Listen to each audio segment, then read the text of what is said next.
इंसान में प्रतिभा नाम की एक चीज होती है।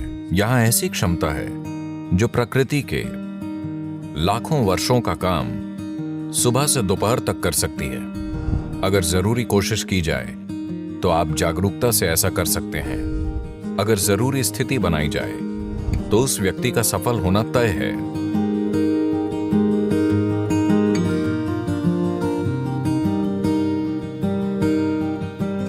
बात छोटी हो या बड़ी कोई फर्क नहीं पड़ता। मनुष्य अपने हर काम में सफल होना चाहता है। जीवन में अनंत दरवाजे मौजूद हैं। आप बहुत मेहनती हैं तो आप कुछ दरवाजे खोलेंगे। आप बुद्धिमान हैं तो कई दरवाजे खोलेंगे। पर अगर आप वाकई जीवंत हैं तो दरवाजे खुद खुलेंगे। सफल होना लोगों के लिए इतना जटिल हो जाता है कि वो सफलता क्यों चाहते हैं ये आम तौर पर वो बिल्कुल भूल जाते हैं और वो सफलता के सिद्धांत बुनना शुरू कर देते हैं। हर तरह के सिद्धांत, जैसे सफलता क्या होती है। क्या मैं चुटकुला सुना सकता हूं? आप बहुत गंभीर दिख रहे हैं।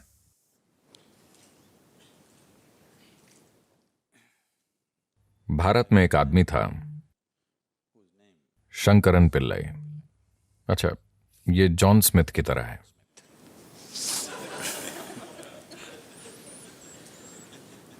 उनका बेटा अमेरिका आया। जाहिर है एक भारतीय युवक, यानी वो एक सॉफ्टवेयर इंजीनियर था। वो टेक्सास गया और वहां काम करने लगा। फिर उसे एक अमेरिकी महिला से प्यार हो गया। वो परेशान हो गया क्योंकि भारत में ऐसा प्रेम अपराध है। वो परेशान हो गया।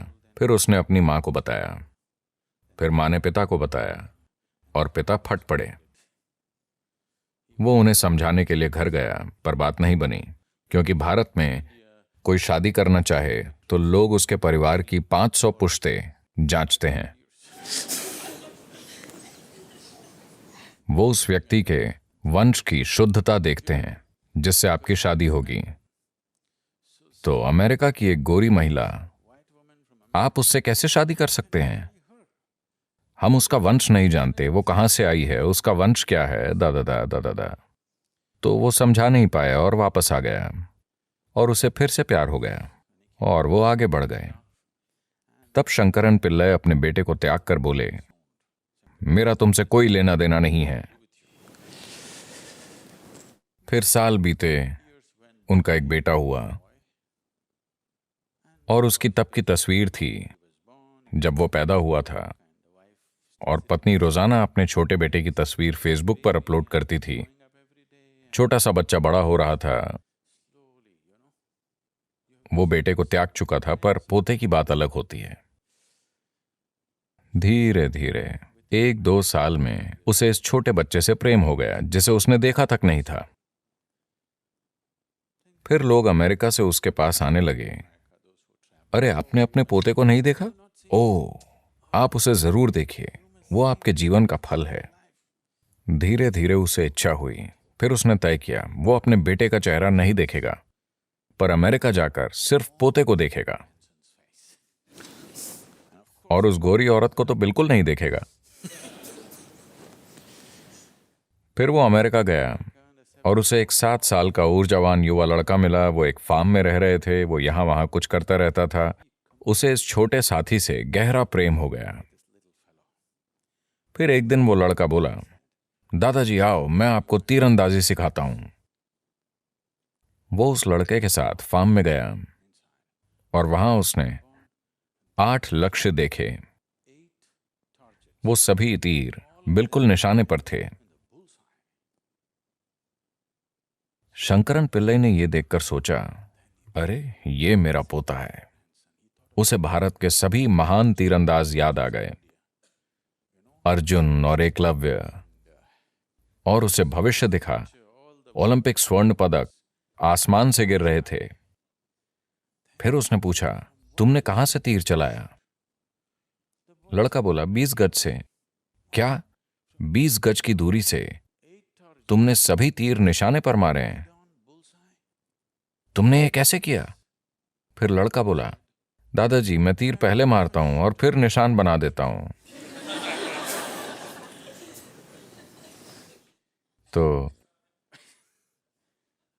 सफलता से जुड़े ये सिद्धांत रुकावट बन सकते हैं, और मैं लगातार ऐसे लोगों के साथ रहा हूं, वो एक हद तक सफलता पा चुके हैं, पर उनका जीवन उनकी सफलता के सिद्धांत में फिट नहीं हो रहा है और वो ढांचा टूट रहा है, पर उन्हें लगता है कि कुछ गलत है। कुछ गलत नहीं है, वो बस बेहतर हो रहे हैं, स्थितियां उन्हें आगे बढ़ा रही हैं, पर उनके सिद्धांत टूट रहे हैं, तो वो अपनी सफलता से दुखी हैं। आपको कई लोग ऐसी चीजों से गुजरते हुए दिखाई देंगे। अगर सफलता की बात करें तो मुझे यकीन है कि आपके पास योजनाएं होंगी कि जीवन में सफल कैसे होना है। आपकी योजनाएं हैं?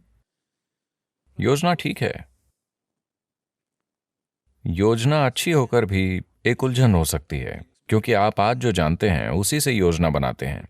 योजना किसी अनजान चीज पर आधारित नहीं होती। आपकी योजना यानी आज को बढ़ा चढ़ाकर कल की कल्पना करना। अभी आप यहां एक स्तर पर हैं। आपकी योजना यह होती है कि ये इतने वर्षों में 10 गुना होना चाहिए, या 100 गुना, या लाख गुना हो जाए। But plan is just essentially an exaggeration of what is today. पर योजना यानी आज की स्थिति को बढ़ा चढ़ाकर की गई कल्पना। शायद इसके पीछे कोई तर्क हो, शायद आप उससे जुड़ी चीजें समझते हों, पर मूल रूप से आप आज की ही बढ़ा चढ़ाकर कल्पना करते हैं। यानी कई मायनों में वो सभी संभावनाएं खत्म हो जाती हैं जो अभी आपके अनुभव में नहीं हैं। आपने पेंसिल्वेनिया की बाढ़ के बारे में सुना? पेंसिल्वेनिया में बाढ़ आती है। आपको पता है, एक बार एक बड़ी बाढ़ आई और एक शहर में पानी इतना ऊपर उठा कि घर डूबने लगे। तो 2 छोटे लड़के अपने घर की छत पर चढ़कर बैठे थे। फिर उन्होंने अपने घर के सामने एक टोपी को ऊपर नीचे होते देखा। एक ने पूछा, वो टोपी ऊपर नीचे क्यों हो रही है? दूसरा बोला, चिंता मत करो, वो मेरे पिताजी हैं।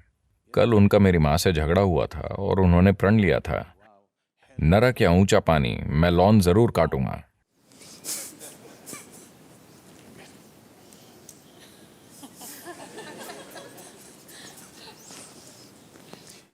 तो योजनाएं परेशानी बन सकती हैं। योजनाएं बनाना अच्छा है, पर ज्यादा जरूरी यह है कि एक उद्देश्य हो। अगर उद्देश्य है तो योजनाएं बनती जाएंगी, योजनाएं फेल होंगी और फिर नई योजनाएं बनेंगी। जो होना है होगा। आप एक उद्देश्य पर टिके रहें तो बाकी चीजें उस उद्देश्य की मदद करेंगी। पर अगर आप किसी योजना पर टिके रहेंगे तो वो योजना खुद एक रुकावट बन सकती है। योजना संभावना भी है। योजना बनाकर रखना ठीक है, लेकिन आपको योजना को थोड़ी दूरी पर थाम कर रखना चाहिए। आपको योजना से अपनी पहचान नहीं जोड़नी चाहिए। सफलता की प्रक्रिया, देखिए, मूल रूप से सफलता की चाह हर इंसान में होती है। आप उसमें थोड़ी आग डालकर उसे अपना जुनून बना सकते हैं। लेकिन अगर ये आपके अंदर की एक जरूरत बन जाती है कि आपको सफल होना ही है वरना आपको बहुत दुख होगा, तो फिर आप दिक्कत में पड़ने वाले हैं, एक गंभीर दिक्कत। हमारे जुनून जहर बन सकते हैं।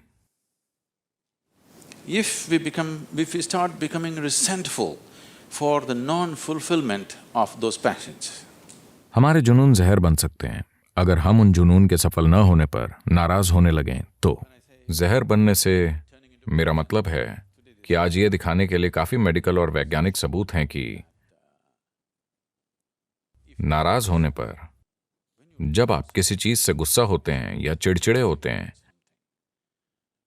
तो आज डॉक्टर चेक कर सकते हैं। हम आपका खून लेकर ये देख सकते हैं कि आप अपने सिस्टम में जहर डाल रहे हैं। ये वो जहर है जो आप पीते हैं पर दूसरे के मरने की उम्मीद करते हैं। जीवन ऐसे नहीं चलता। अगर आप जहर पिएंगे तो आप मरेंगे, यही ठीक है, यही ठीक है ना? आप जहर पिए तो आपको मरना चाहिए, मैं जहर पीकर उसे मारना चाहता हूं, ऐसा नहीं होता। like that. तो ऐसी भावनाएं हमारी क्षमता को छीन लेती हैं।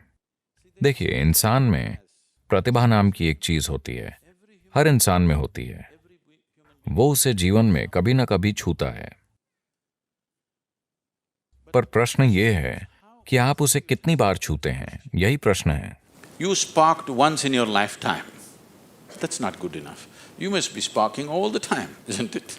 आप अपने जीवन में एक बार चमके, ये काफी नहीं है, आपको हर समय चमकते रहना चाहिए, है ना? प्रतिभा क्या होती है, इसे समझने के कई तरीके हैं, पर सबसे आसान तरीका यह है कि हम हमेशा तार्किक विचारों को ही बुद्धि मानते हैं।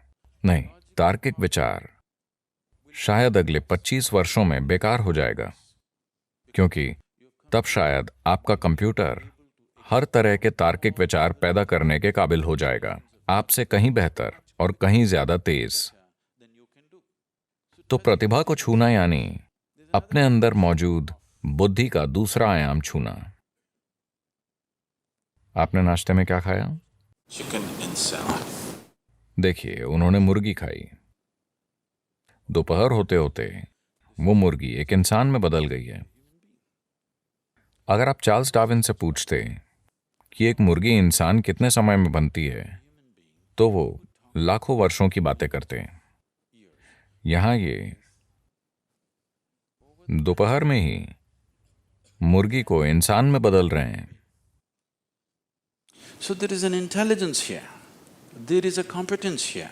तो यहां एक बुद्धि और क्षमता है जो प्रकृति के लाखों वर्षों के काम को बस दोपहर में ही कर सकती है। बस ये है कि ये बुद्धि अचेतन स्थिति में है। अगर कोशिश की जाए तो आप हर अचेतन प्रक्रिया को एक जागरूक प्रक्रिया में बदल सकते हैं। जागरूकता में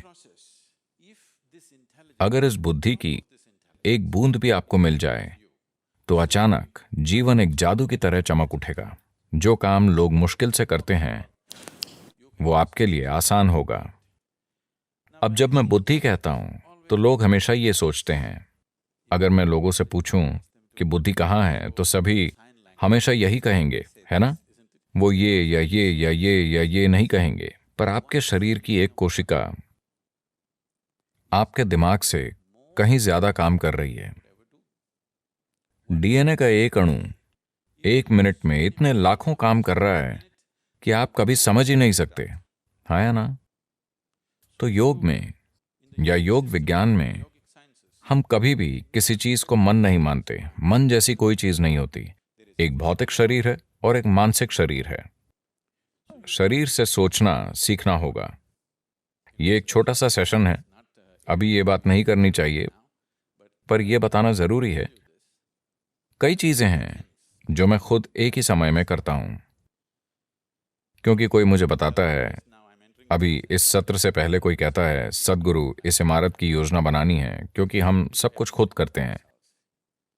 अब यहां से जाने से पहले मेरा बिल्डिंग प्लान तैयार होगा, वो अभी यहीं बनेगा, क्योंकि मेरे दिमाग में 12 से 14 चैनल वाकई चलते रहते हैं। सिर्फ दिमाग में ही नहीं, शरीर से भी सोचा जा सकता है। आप शरीर से सोचना सीख लें तो कभी सिरदर्द नहीं देगा, यह सबसे अच्छी बात है।